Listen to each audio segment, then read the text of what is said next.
The Oklahoma sun beat down on the dusty training grounds of Fort Sill as Private James Mitchell wiped the sweat from his brow. 22 years old, fresh out of basic training, he stood awkwardly among the seasoned artillery crews who barely acknowledged his existence. This was 1991, and the Army was preparing units for potential deployment following Desert Storm. James came from a small town in rural Kansas where his father ran a failing farm equipment repair shop. While other kids played football, James spent his evenings in the garage, tinkering with angles, measurements, and makeshift contraptions built from scrap metal. His teachers called him odd. His classmates called him worse. Lieutenant Colonel Marcus Brennan ran the artillery training program with an iron fist. A decorated veteran with 2 tours in Vietnam under his belt, Brennan believed in tradition, protocol, and the established methods that had served the military for decades. He had no patience for rookies, especially ones who thought they were smarter than the system. The training exercise that morning was standard procedure, artillery crews practicing long-range targeting across the valley. The official equipment was expensive, sophisticated, and occasionally unreliable. The crews used advanced laser rangefinders and computer-assisted targeting systems that cost taxpayers millions. James watched from the sidelines as Sergeant Dale Cromwell barked orders at his crew. Cromwell was everything James was not: confident, loud, built like a linebacker, and beloved by the other soldiers. He had a particular talent for making James feel invisible, or worse, making him the butt of jokes during mess hall dinners. That afternoon, as the crews packed up their equipment, James approached Lieutenant Colonel Brennan with something clutched in his hands. It looked like a bucket with metal rods, protractors, and what appeared to be modified carpenter levels attached at odd angles. "I made something, sir. A targeting spotter. It calculates trajectory angles faster than the standard equipment, and it only cost me $47 in parts from the hardware store in town." Brennan stared at the contraption, then at James, then back at the device. Several soldiers nearby stopped what they were doing. Sergeant Cromwell walked over, a smirk already forming on his face. "What the hell is that supposed to be, Mitchell? A science fair project? This ain't high school." The laughter rippled through the group. Even some of the younger privates joined in, eager to fit in with the veterans. James felt his face flush but stood his ground. "It works, sir. I tested it myself at the range last weekend. It can calculate angle compensation for wind, elevation, and distance in under 30 seconds. The current system takes 3 minutes and requires calibration every." Brennan held up his hand. "Mitchell, we use military-grade equipment here. Equipment that has been tested, approved, and trusted by professionals. Not hobby shop garbage built by a farm boy who thinks he is smarter than the United States Army. But sir, if you would just let me demonstrate." "Dismissed, Private. Get that thing out of my sight before I write you up for wasting government time." James stood there for a moment, the bucket angle spotter heavy in his hands. He looked around at the faces staring back at him. Some showed pity. Most showed contempt. Cromwell was grinning like he had just won a prize.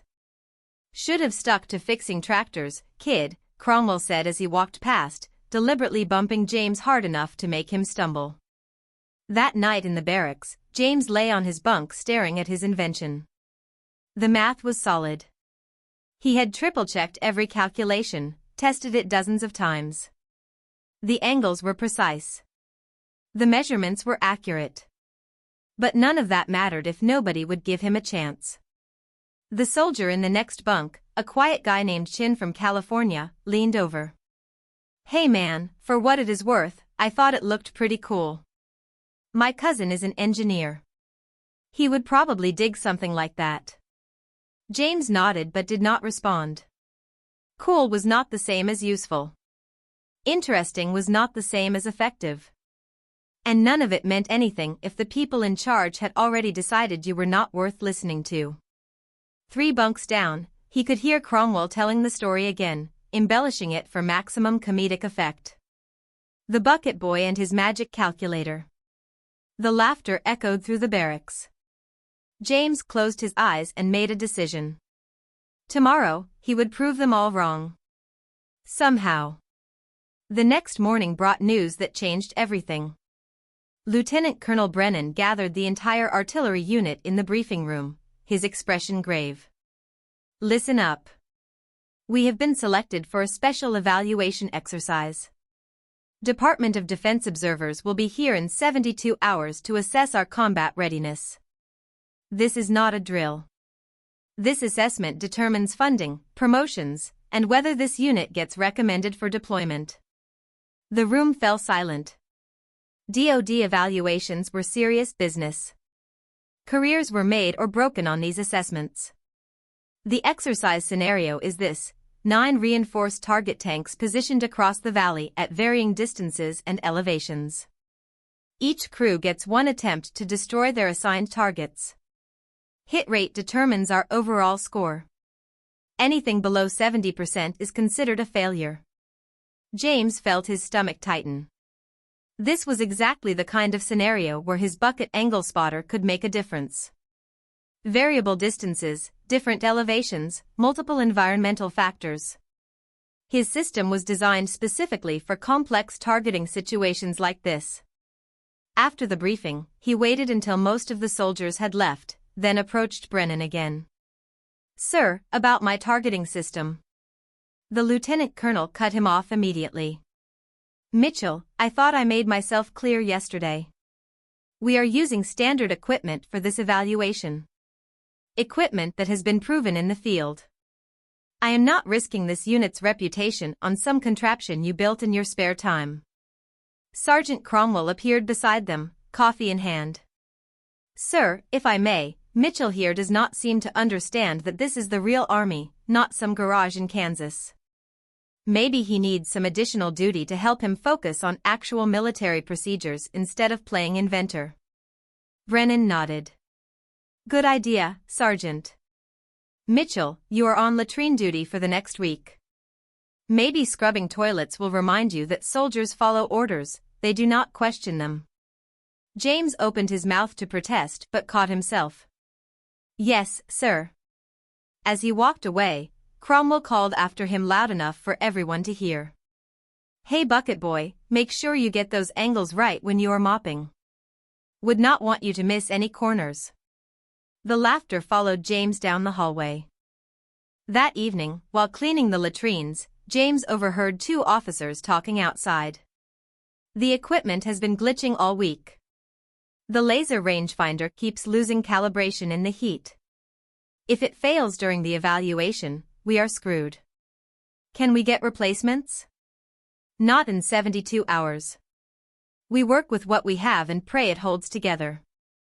James scrubbed harder, his jaw clenched. They were going into the most important evaluation of the year with faulty equipment, and they had rejected a working alternative because it came from a private nobody respected. He looked down at his reflection in the dirty water. This was not just about proving his invention worked anymore. This was about watching good soldiers fail because of pride and prejudice.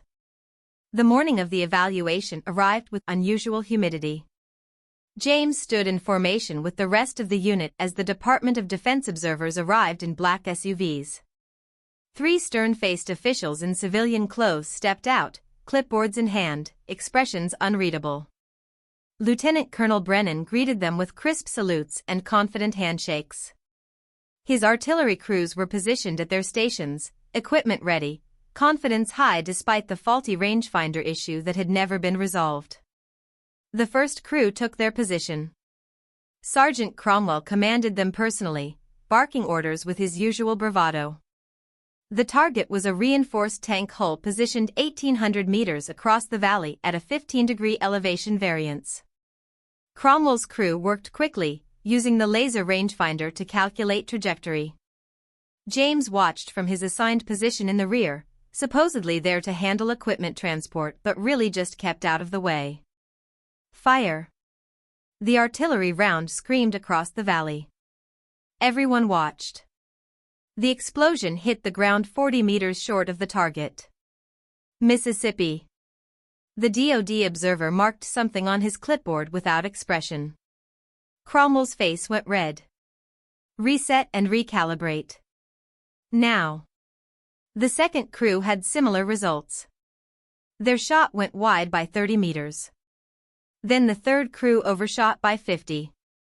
The faulty equipment was causing calculation errors, and panic began spreading through the ranks. Brennan pulled Cromwell aside, their heated whispers carrying across the range. "We are failing. 4 targets down, 0 hits. This is a disaster." James felt something twist in his chest. These were good soldiers.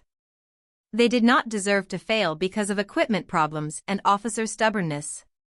He looked at the bucket angle spotter sitting in his barracks locker back at camp. He had brought it, just in case. Just hoping. As the fifth crew prepared for their attempt, James made a decision that could end his military career before it started.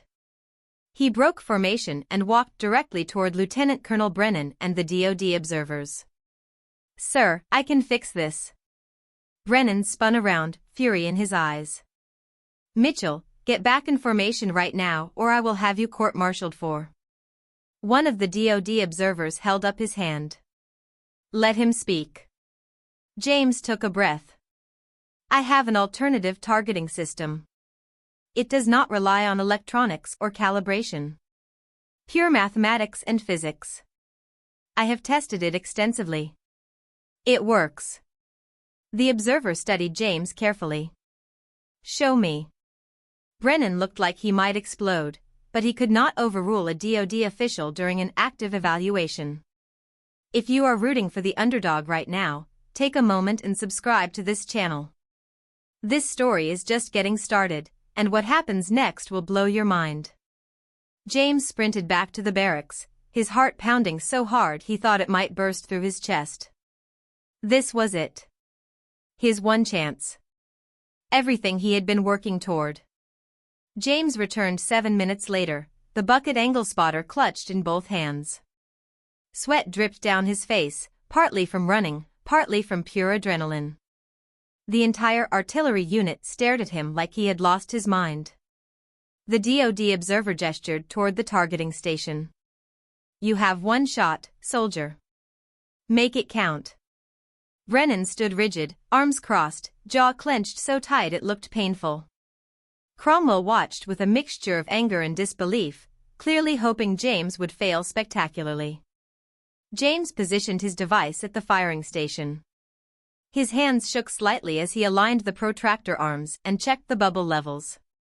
The 6th target sat 2,200 meters across the valley, partially obscured by terrain elevation and crosswind conditions that made it one of the most difficult shots of the day. He called out numbers to the crew, who reluctantly adjusted the artillery piece according to his calculations. Elevation 12.3 degrees. Azimuth compensation 4.7. Wind drift factor 0.85.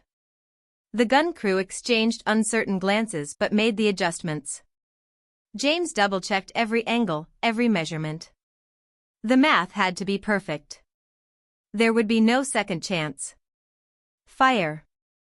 The round left the barrel with a deafening crack.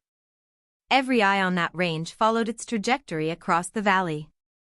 Time seemed to stretch impossibly long. The explosion erupted directly on target. The reinforced tank hull shattered, pieces of metal flying in every direction. Perfect hit. Dead silence. Then chaos. "Holy hell," one of the gun crew members whispered. The DoD observer made a note on his clipboard, then looked at James. Again. Next target. Over the next 90 minutes, James used his bucket angle spotter on the remaining 3 targets. Each calculation took him less than 30 seconds. Each shot was precisely adjusted for distance, wind, elevation, and terrain interference. Target 7, direct hit. Target 8, direct hit. Target 9, direct hit. 4 perfect shots in a row. The artillery unit had gone from 0 hits to 4 consecutive bullseyes. The DoD observers huddled together, speaking in low tones and reviewing their notes. The senior observer approached Brennan. Lieutenant Colonel, in 20 years of conducting these evaluations, I have never seen a turnaround like this. Your final unit score is 78%. You pass. Brennan managed a stiff nod, but his face showed no joy. James stood quietly beside his bucket angle spotter, barely able to process what had just happened. Cromwell approached slowly, his earlier smugness completely gone. Mitchell, that was incredible shooting. James met his eyes. It was not the shooting, Sergeant. It was the math. The DoD observer turned to James. Private Mitchell, I am going to need detailed documentation of that system. And I want you to train every artillery spotter in this unit on how to use it. The weeks following the evaluation changed everything for James Mitchell. What had started as humiliation and rejection transformed into something he had never experienced before: respect. Lieutenant Colonel Brennan called him into his office 3 days after the assessment. James stood at attention, unsure what to expect. The officer gestured to a chair.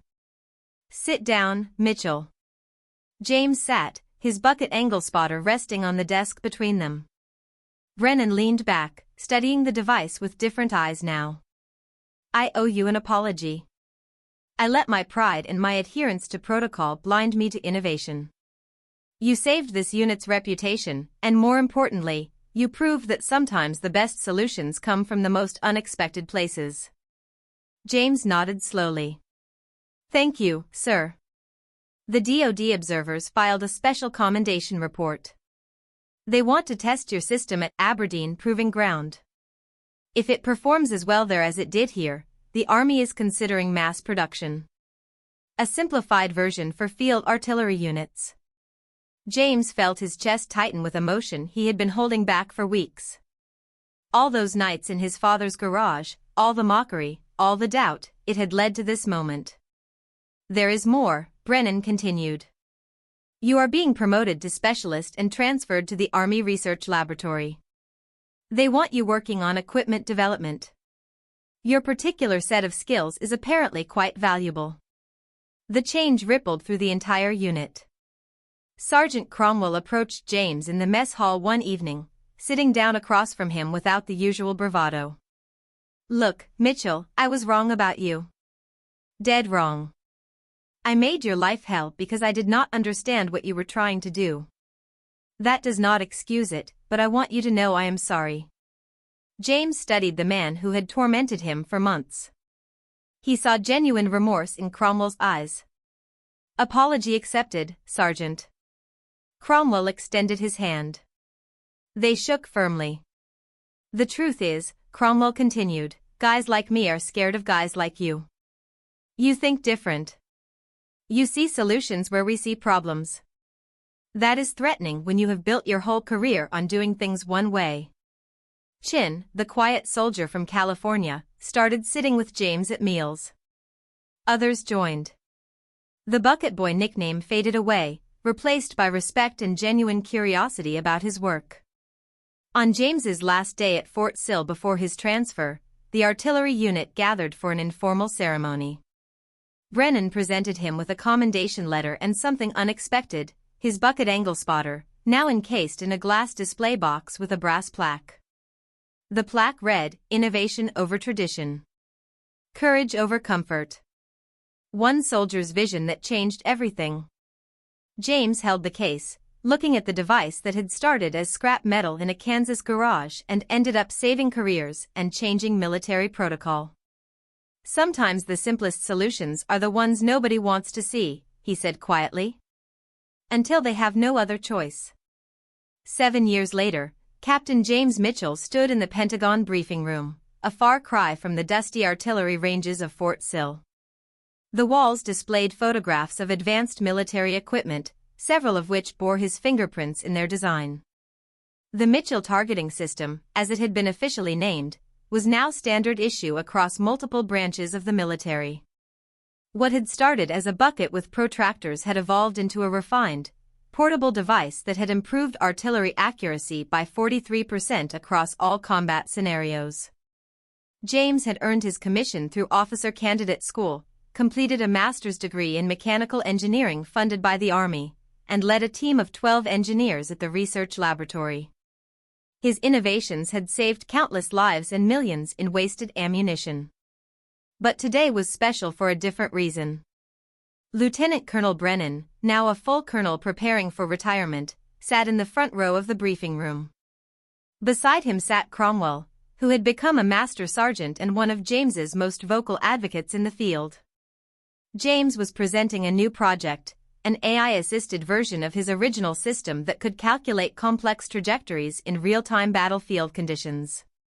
The room was filled with generals, defense contractors, and DoD officials.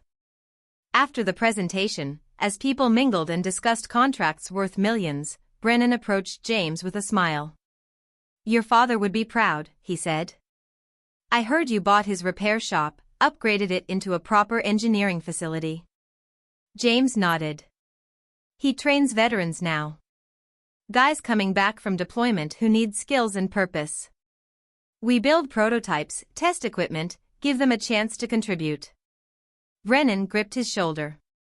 "You turned rejection into revolution, son. Not many people can say that." Cromwell joined them, now gray at the temples but still built like a tank. "Mitchell, I tell every young soldier I train about you. About the bucket and the attitude and the guts it took to stand up when everyone was tearing you down." James looked at both men, remembering that scorching Oklahoma day when everything had seemed hopeless. "I almost gave up," he admitted.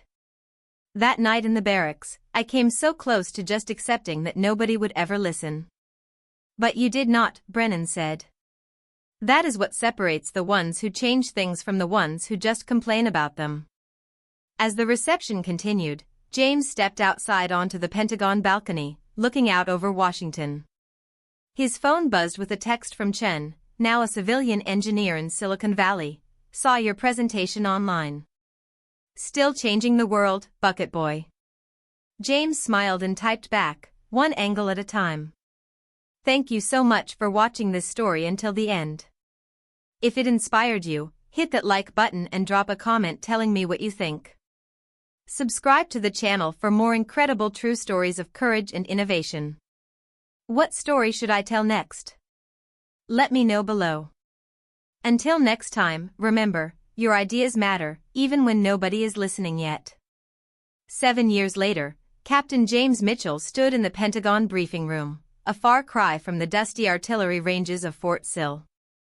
The walls displayed photographs of advanced military equipment, several of which bore his fingerprints in their design. The Mitchell Targeting System, as it had been officially named, was now standard issue across multiple branches of the military.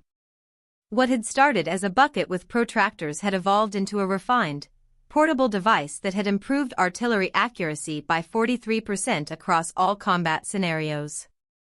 James had earned his commission through Officer Candidate School, completed a master's degree in mechanical engineering funded by the Army, and led a team of 12 engineers at the research laboratory. His innovations had saved countless lives and millions in wasted ammunition. But today was special for a different reason. Lieutenant Colonel Brennan, now a full colonel preparing for retirement, sat in the front row of the briefing room. Beside him sat Cromwell, who had become a master sergeant and one of James's most vocal advocates in the field. James was presenting a new project, an AI-assisted version of his original system that could calculate complex trajectories in real-time battlefield conditions. The room was filled with generals, defense contractors, and DoD officials. After the presentation, as people mingled and discussed contracts worth millions, Brennan approached James with a smile. "Your father would be proud," he said. "I heard you bought his repair shop, upgraded it into a proper engineering facility." James nodded. "He trains veterans now. Guys coming back from deployment who need skills and purpose. We build prototypes, test equipment, give them a chance to contribute." Brennan gripped his shoulder. "You turned rejection into revolution, son. Not many people can say that." Cromwell joined them, now gray at the temples but still built like a tank. "Mitchell, I tell every young soldier I train about you. About the bucket and the attitude and the guts it took to stand up when everyone was tearing you down. James looked at both men, remembering that scorching Oklahoma day when everything had seemed hopeless. "I almost gave up," he admitted. "That night in the barracks, I came so close to just accepting that nobody would ever listen." "But you did not," Brennan said. "That is what separates the ones who change things from the ones who just complain about them." As the reception continued, James stepped outside onto the Pentagon balcony, looking out over Washington. His phone buzzed with a text from Chen, now a civilian engineer in Silicon Valley. "Saw your presentation online. Still changing the world, Bucket Boy." James smiled and typed back, one angle at a time. Inside his office back at the lab, mounted on the wall in that same glass case, sat the original bucket angle spotter. Visitors always asked about it. James always told the story. Not because he wanted glory, but because he wanted every young soldier, every rejected inventor, every kid tinkering in a garage to know one simple truth: the world does not change because people listen to you. It changes because you refuse to stop speaking. Thank you so much for watching this story until the end. If it inspired you, hit that like button and drop a comment telling me what you think. Subscribe to the channel for more incredible true stories of courage and innovation. What story should I tell next? Let me know below. Until next time, remember, your ideas matter, even when nobody is listening yet.